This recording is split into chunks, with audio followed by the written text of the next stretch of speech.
بسم اللہ الرحمن الرحیم۔ جغرافی کا لیکچر نمبر 31 ہے اسٹوڈنٹس آپ کے لیے، جو کہ آپ کی بکس کے چیپٹر نمبر 6 سے متعلق ہے۔ اس چیپٹر میں آپ پڑھیں گے سعودی عرب کے متعلق، the Kingdom of Saudi Arabia. Saudi Arab کا اگر ہم دنیا کے نقشے میں دیکھیں کہ کہاں پر واقع ہے تو یہ مڈل ایسٹ میں واقع ہے، جیسا کہ اس پولیٹیکل میپ میں بھی آپ دیکھ سکتے ہیں۔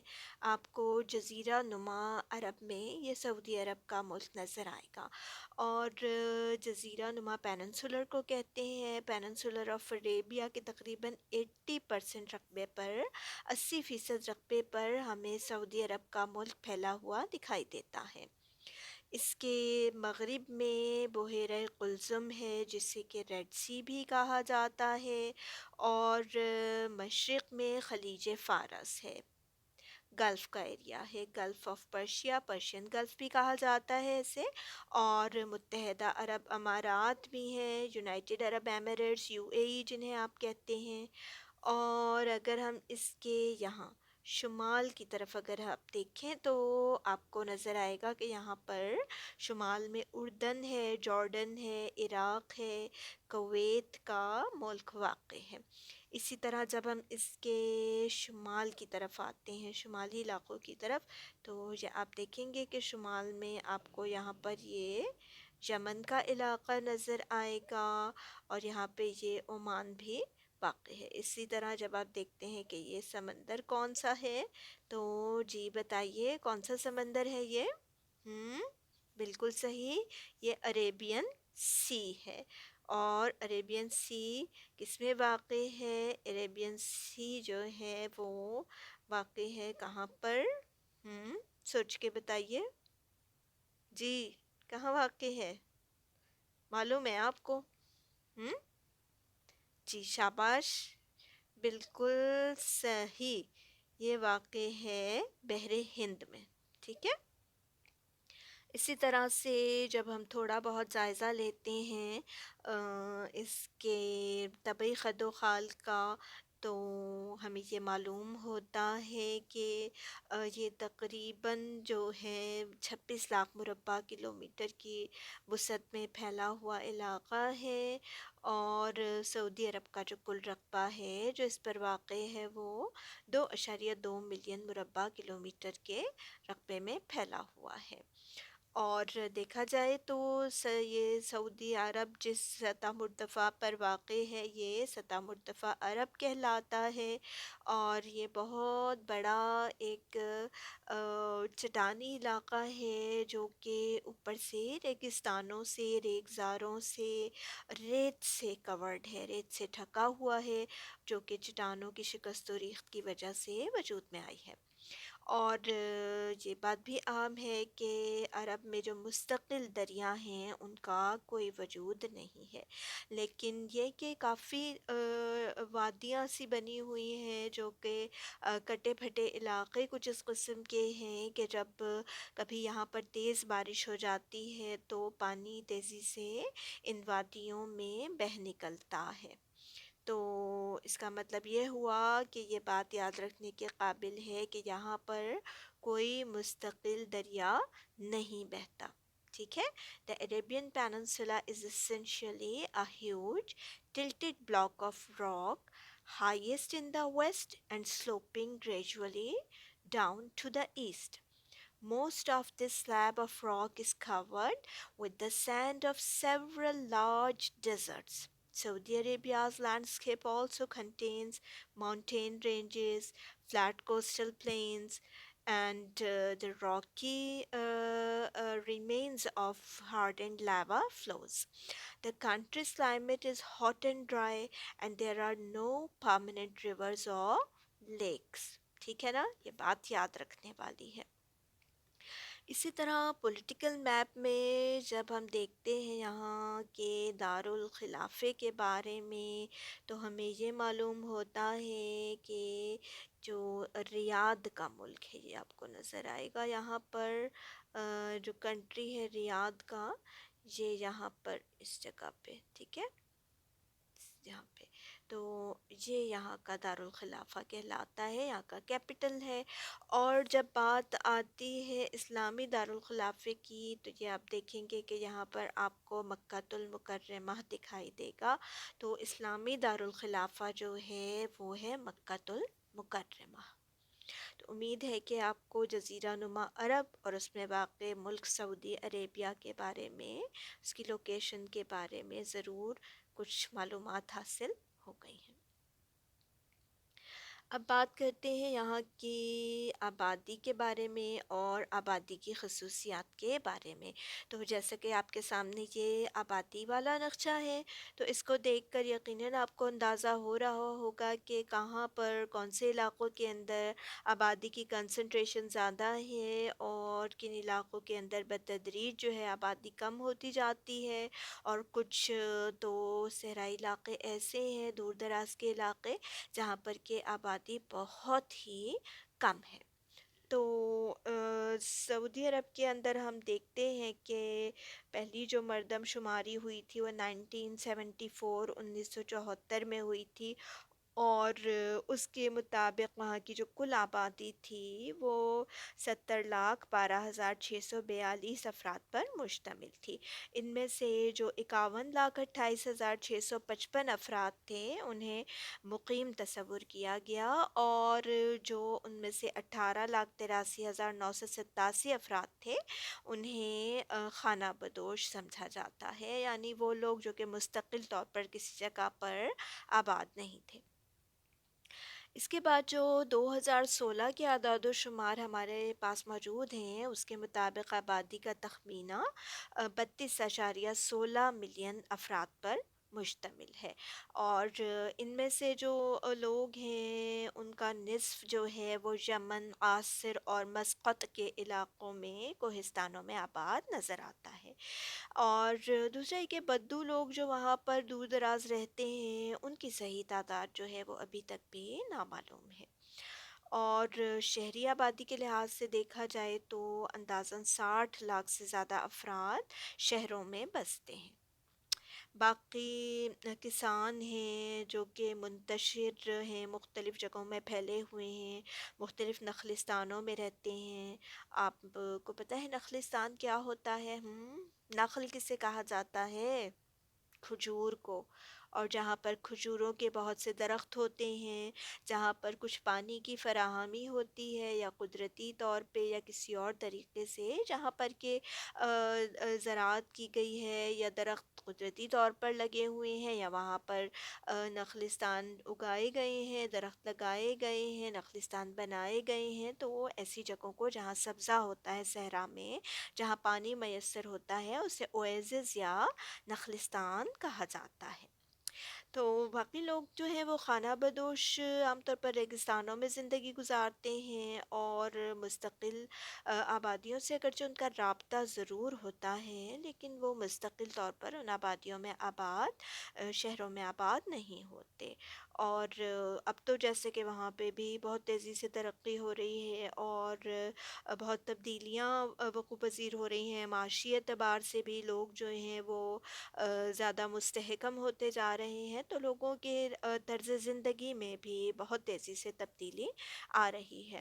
اب آپ یہی دیکھ لیجئے کہ وہاں پر پہلے جو سفر کے لیے جو اونٹ استعمال ہوتے تھے اب ان کی جگہ مہنگی مہنگی موٹر گاڑیوں نے، ٹرکوں نے اور بسوں نے لے لی ہے، اور پہلے جو حجاج کرام ہوتے تھے وہ پانی کے جہازوں کے ذریعے سفر کر کے وہاں پہنچتے تھے، پھر اونٹوں پر سفر کر کے جو تھے اپنے مقدس مقامات تک جاتے تھے۔ لیکن آج تو آپ سنتے ہیں، آپ دیکھتے ہیں، بڑی اچھی طرح آپ کو یہ معلومات حاصل ہیں کہ جو حجاج کرام ہیں وہ اب جدہ سے بذریعہ ہوائی جہاز سفر کرتے ہیں، اور مختلف مقامات پر پہنچنے کے لیے ہوائی سفر بھی موجود ہے، اور روڈز کے ذریعے بھی نیٹ ورک موجود ہے، ایون جو ریلوے لائنز ہیں وہ بھی وہاں پر کچھ مقامات کو آپس میں ملانے کے لیے بچھائی گئی ہیں، ٹھیک ہے۔ اور جب سے وہاں پر تیل دریافت ہوا ہے اس کے بعد سے تو شہروں میں بہت تیزی سے اضافہ ہوا ہے، شہروں میں ملازمتوں میں اضافہ ہوا ہے، لہٰذا بہت سے جو عرب کے قبیلے تھے جو محدود علاقوں میں آباد تھے وہ بھی مائیگریٹ کر کے، نقل مکانی کر کے اب ملک کے دوسرے حصوں میں میں بڑے حصوں میں جا کر مستقل طور پر آباد ہونا شروع ہو گئے ہیں. ٹھیک ہے، سمجھ آ رہی ہیں نا بیٹا آپ کو یہ ساری باتیں؟ اسی طرح سے جب ہم سعودی عرب میں دیکھتے ہیں وہاں کے لینڈ یوز کی کیا صورتحال ہے، وہاں پر زمین کا استعمال کیوں کر کیا جاتا ہے، تو ایک تصور تو یہ آتا ہے نا کہ جیسے تمام صحرا ہی صحرا ہے اور وہاں پر شاید کوئی پیداوار نہیں ہوتی اور وہاں پہ کوئی فصلیں پیدا نہیں ہوتی، لیکن یہ خیال درست نہیں ہے. اگرچہ کہ بہت بڑا علاقہ جو ہے وہ صحراؤں سے ڈھکا ہوا ہے، اس کے علاوہ وہاں پر نخلستان بھی موجود ہیں، وہاں پر گیاہستان بھی موجود ہیں، اور گھاس کے میدان جہاں پر گھاس وغیرہ اور ویجیٹیشن اگی ہوتی ہے، اور ان کے اوپر میڈوز بھی موجود ہیں. وہاں پہ چراگاہیں بنائی گئی ہیں جہاں پر اونٹ بھیڑ بکریاں جو ہیں وہ چرائی جاتی ہیں، اور کچھ علاقے ایسے ہیں جہاں پر قدرتی چشمے بھی موجود ہیں. وہاں پر آرٹیزن کنوؤں کی نوعیت کے پانی کے کنویں ہیں جو کہ پانی جن میں سے امٹ کے باہر کی طرف آتا ہے، اور وہاں پر بھی باغات لگائے گئے ہیں. کھجوروں کے جھنڈ وہاں پہ نظر آتے ہیں جنہیں پانی مہیا کیا جاتا ہے. تو لینڈ یوز کے اعتبار سے دیکھا جائے تو وہاں بہت سی فصلیں بھی کاشت ہوتی ہیں. اولین جس کو اہمیت حاصل ہے وہ ہوتے ہیں وہاں کے نخلستان اور کھجوروں کے باغات. یہ تو آپ بات بہت اچھی طرح جانتے ہی ہیں. ان مشہور باغات میں سے جو ایک بہت ہی مشہور جو کھجوروں کے باغات ہیں وہ ہیں حفوف کے علاقے میں. ٹھیک ہے، تو حفوف کے یہ علاقے جو ہیں یہ پوری علاقے کے اندر اپنے کھجوروں کی وجہ سے مشہور ہیں، کھجوروں کی پیداوار کی وجہ سے مشہور ہیں. بہت ہی بڑے قطعات میں، بہت ہی بڑے اراضی میں یہاں پر کھجوروں کے باغات جو ہیں وہ لگائے گئے ہیں. مجموعی طور پر ریگستانوں کا جو 1% سے کم حصہ جو ہے نا وہ زرعی استعمال میں آتا ہے. یہ بات بھی درست ہے. اور اسی طرح سے یہاں پہ جو ہم دیکھتے ہیں یہ حفوف کا جو کل رقبہ ہے یہ تقریباً 48,000 مربع کلومیٹر میں پھیلا ہوا ہے. 48,000 اسکوائر کلومیٹرز میں پھیلا ہوا ہے. اور الحاصہ کا علاقہ ہے یہ بھی نخلستانوں پر مشتمل ہے، اور کہا جاتا ہے کہ یہاں تقریباً 20 لاکھ کھجوروں کے درخت موجود ہیں جن سے کہ 125 ملین ٹن کھجوریں حاصل کی جاتی ہیں. ٹھیک ہو گیا.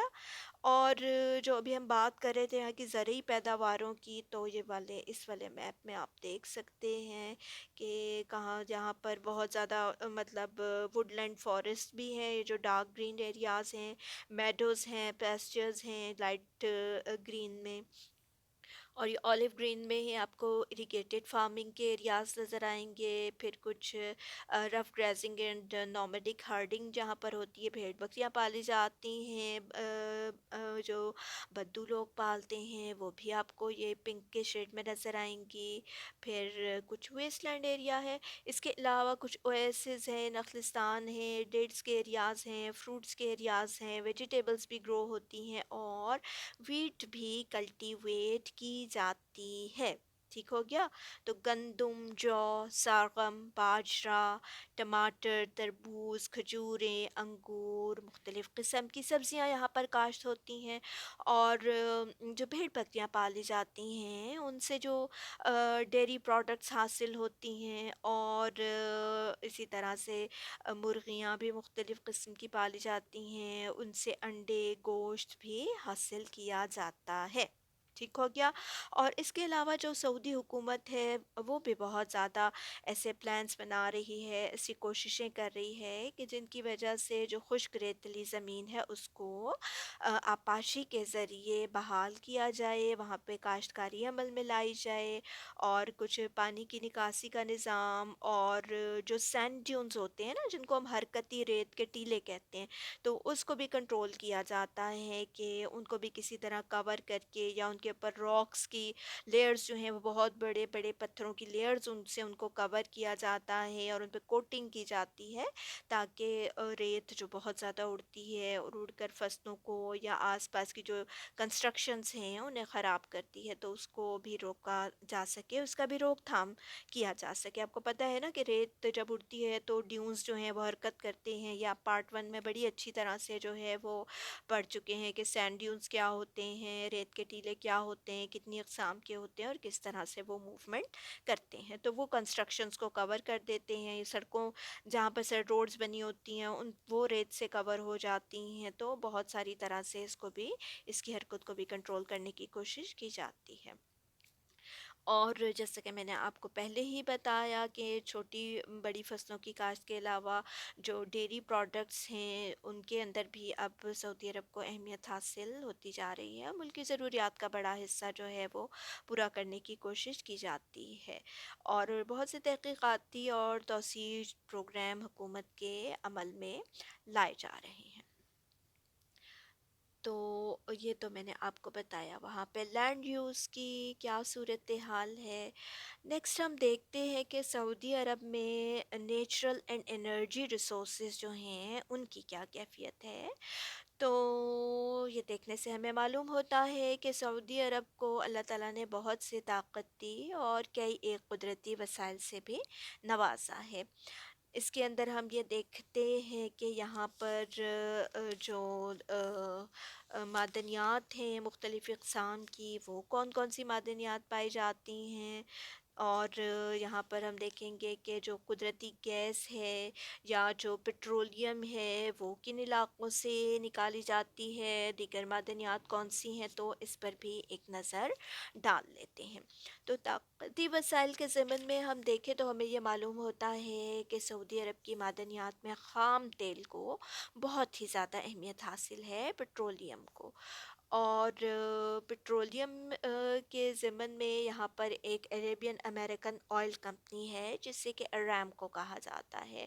اس نے یہاں پر تیل کے کنوؤں کی کھدائی شروع کی اور کم و بیش 24 یا 26% جو تیل کی پیداوار ہے وہ 1938 میں یہاں سے شروع ہو گئی تھی، 1938 میں. اور جب تیل دریافت ہوا تو پھر اسی طرح تیل کی تجارت بھی شروع ہوئی. تیل کا پہلا جہاز جو ہے اسی سال بحرین بھیجا گیا اور تیل کی پیداوار جو ہے وہ 14 بڑے تیل کے ذخائر سے حاصل ہوتی ہے. زیادہ تر جو تیل کے کنویں ہیں وہ سعودی عرب کے مشرقی صوبوں میں ہیں. کچھ آف شور جو ہے جیسے کہ کہا جاتا ہے نا، جو سمندر کے فرش سے بھی تیل وہاں نکالا جاتا ہے. اور کچھ جو ہیں وہ نیوٹرل زونز ہیں، جو غیر متعلقہ علاقے ہیں، جو دور کے علاقے ہیں، جو مختلف کنٹریز کے درمیان میں نیوٹرل زونز جو ہوتے ہیں مختلف ملکوں کے درمیان، جہاں سرحد کی حد بندی نہیں ہوتی اور وہ علاقہ مشترکہ طور پر جو ہے کچھ ممالک شیئر کر رہے ہوتے ہیں، تو اس کو نیوٹرل زون کہا جاتا ہے. یہ آپ دیکھیں گے کچھ یہاں پہ یہ آپ کو یہ جو ارامکو کی آئل ریفائنریز ہیں وہ آپ کو دکھائی دیں گی. یہ اس کے اندر بھی آپ دیکھ سکتے ہیں کہ مختلف قسم کی جو آئل ریفائنریز یہاں پر موجود ہیں. اچھا، یہ کیوں ہم انہیں طاقتی وسائل کو کیوں کہتے ہیں؟ کیونکہ ان کی مدد سے جو ہے وہ بجلی پیدا کی جاتی ہے. اور سعودی عرب میں آپ کو معلوم ہونا چاہیے کہ جتنے بھی جو پلانٹس ہیں نا جو بجلی پیدا کرتے ہیں وہ تمام کے تمام ہی تھرمل ہیں، یعنی تھرمل بجلی وہاں پر پروڈیوس ہوتی ہے. ٹھیک ہے. اچھا، اس کے علاوہ اور بھی جو معدنیات پائی جاتی ہیں ان کے اندر قدرتی گیس موجود ہے اور قدرتی گیس کے بھی بہت سے ذخائر وہاں پر پائے جاتے ہیں. اچھا، پیٹرولیم کے حوالے سے اگر ہم دیکھیں تو جو 2016 کے اعداد و شمار ہمارے پاس موجود ہیں اس کے مطابق تقریباً 286 بلین بیرل جو ہیں وہ محفوظات ہیں سعودی عرب میں پیٹرولیم کے. اور قدرتی گیس کے حوالے سے جب ہم 2015-16 کے اعداد و شمار کو دیکھتے ہیں تو ہمیں معلوم ہوتا ہے کہ قدرتی گیس کا جو تخمینہ ہے وہ 250 ٹریلین کیوبک فٹ کے برابر ہے. دیگر معدنیات میں بڑی ہی امپورٹنٹ جو ہے وہ یہاں پہ آپ دیکھیں گے وہ ہے گولڈ. ٹھیک. تو گولڈ 1988 میں 1988 میں یہاں پر سے مہد الذہب کی جو کانیں ہیں نا وہاں سے نکالا گیا. اور 1993 میں سونے کی جو خام دھات ہے وہ یہاں پر تقریباً 1,89,353 ٹن کے قریب نکالی گئی. اس کے علاوہ دیگر معدنیات کے لحاظ سے اگر دیکھا جائے تو یہاں پر لوہا ہے، فاسفیٹ، باکسائٹ، یورینیم، چاندی، قلعی، ٹنگسٹن، نکل، کرومیم، جست، سیسا، پوٹاشیم اور تانبے کے ذخائر بھی دریافت ہوئے ہیں۔ نیکسٹ ہم دیکھتے ہیں کہ اپنے ان طاقتی اور معدنیاتی وسائل سے کس طرح سے سعودی عرب فائدہ اٹھا رہا ہے۔ تو آتے ہیں پھر ہم اس کے استعمال یا انڈسٹریز کی طرف۔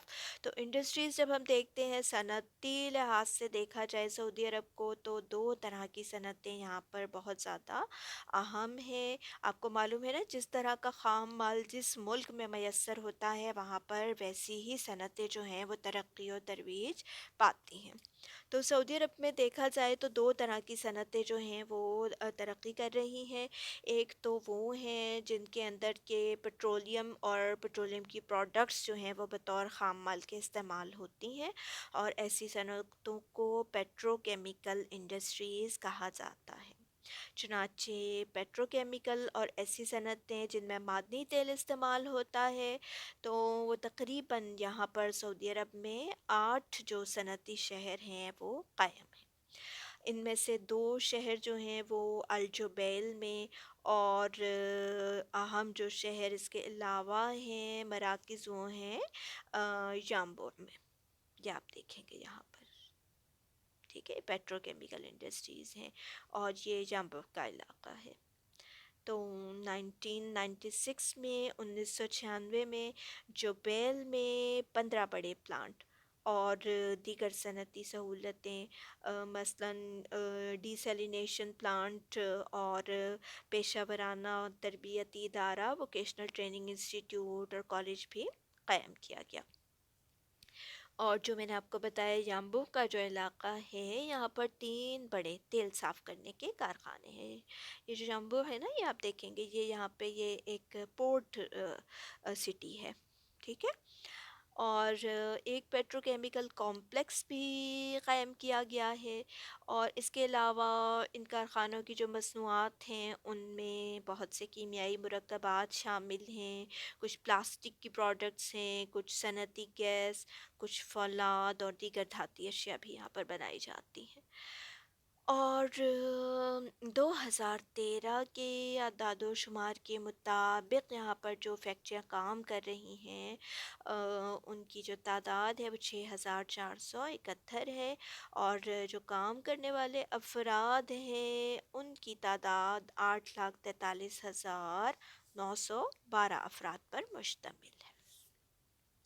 یہ تو ہوئی بات پیٹرو کیمیکل انڈسٹریز کی۔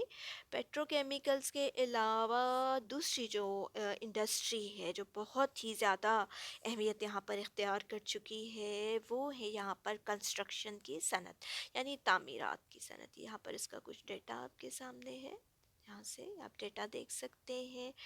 کچھ فیکٹس اینڈ فگرز آپ کو یہاں دکھائیں گے دیں گے، اور یہاں پہ آپ کو یہ پائی گراف کے اندر بھی دیکھنے سے آپ کو معلوم ہوگا کہ جو کنسٹرکشن انڈسٹری ہے، یہاں پر آپ کو اس کے اندر 47% پارٹ جو ہے وہ شو کر رہا ہے۔ تعمیرات کی صنعت میں کیا ہے کہ بھئی اب جو قدیم شہر ہیں ان کے مضافات میں، ان کے ارد گرد میں بہت سے نئے نئے شہر بسائے جا رہے ہیں، بڑی بڑی عمارات بن رہی ہیں، سڑکیں تعمیر ہو رہی ہیں، بندرگاہوں پر تعمیرات ہو رہی ہیں، ہوائی اڈے، ایئرپورٹس بنائے جا رہے ہیں، اور کمیونیکیشن کے لیے جو ذرائع آمد و رفت ہیں انہیں ترقی دی جا رہی ہے، ہاسپٹلز بھی بن رہے ہیں، اسکولز بھی بن رہے ہیں۔ تو ان تمام تعمیرات میں استعمال ہونے والا جو سامان ہے، جو لوہے کی بھٹیاں ہیں، فولاد کی بھٹیاں ہیں، لوہے کی سلاخیں ہیں، سریے وغیرہ جسے آپ کہتے ہیں نا، اور آہنی چادریں، تو ان کی ضرورت پڑتی ہے۔ تو یہ تمام چیزیں بنانے کے کارخانے بھی ملک میں کام کر رہے ہیں۔ اور اس کے علاوہ چمڑے کے کارخانے ہیں، برف خانے، چھاپا خانے، بجلی گھر اور کھجوریں صاف کرنے اور ڈبوں میں پیک کرنے اور سابت بنانے اور قالین بافی یعنی قالین بننے اور سنگ مرمر کی اشیاء بنانے اور مشروبات کی جو فیکٹریز ہیں وہ بہت اہمیت رکھتی ہیں۔ اسی طرح جو صنعتی گیس کے کارخانے ہیں وہ بھی یہاں پر قائم ہیں اور قائم کیے جا رہے ہیں۔ تو یہ ہوئی بات یہاں پر انڈسٹریل سیکٹر کی۔ انڈسٹریل سیکٹر کے بعد ذکر آتا ہے یہاں کی ٹریڈ کا۔ جب صنعتوں کی بات آتی ہے تو تجارت بھی اس سے وابستہ ہے۔ اچھا، تجارتی اعتبار سے دیکھا جائے تو سعودی عرب کی جو بڑی بڑی برآمدات ہیں، جو اس کی ایکسپورٹس ہیں، وہ زیادہ تر جو پٹرولیم ہے اس پر مشتمل ہے۔ تو پٹرولیم جو ہے وہ صاف شدہ بھی اور زیادہ جو ہے وہ خام تیل کی صورت میں، کروڈ آئل کی صورت میں وہ دوسرے ملکوں کو بھیجتا ہے۔ اور جو اشیاء جو ہے وہ برآمد کی جاتی ہیں وہ زیادہ تر پیٹرول کیمیکل انڈسٹریز میں بننے والی اشیاء ہیں، پیٹرو کیمیکل گڈس۔ اور جب ہم دیکھتے ہیں کہ سعودی عرب جو ہے وہ اس کی بڑی بڑی درآمدات کیا ہیں، تو درآمدات تو سعودی عرب کی بہت زیادہ ہیں، جیسے نقل و حمل کے لیے جو گاڑیاں استعمال ہوتی ہیں اور ان کے پرزہ جات، مشینری اور بنیادی دھاتیں، سوتی و اونی کپڑا، کچھ کیمیائی مرکبات، اشیاء خوردنی، جانوروں سے حاصل شدہ اشیاء مثلا چمڑا، کھالیں، دودھ، گوشت، مکھن وغیرہ وغیرہ، اس قسم کی بہت سی چیزیں ہیں۔ جیسے یہاں بھی آپ دیکھ سکتے ہیں یہ chemicals, motor vehicles, food stuffs, textiles, machinery, equipment and electrical appliances. تو یہ مختلف قسم کی اشیاء ہیں جو کہ سعودی عرب میں تو تمام کی تمام نہیں بنتی، لیکن اپنی ملکی ضروریات پوری کرنے کے لیے، اور کچھ کنزیومر گڈس بھی ہیں اور کچھ فوڈ آئٹمس بھی ہیں، وہ دوسرے ملکوں سے منگوائے جاتے ہیں، درآمد کیے جاتے ہیں۔ تجارتی اعتبار سے دیکھا جائے تو سعودی عرب کی تجارت میں جو شریک ممالک ہیں ان میں یو ایس اے، ریاست متحدہ امریکہ، جاپان اینڈ یو کے، برطانیہ، جنوبی Korea, south Korea, Holland, France, Italy اور سنگاپور کا نام نمایاں نظر آتا ہے۔ تو اسٹوڈنٹس، آج یہ ہم نے کچھ معلومات حاصل کی مملکت سعودی عرب کے بارے میں۔ Thank you very much.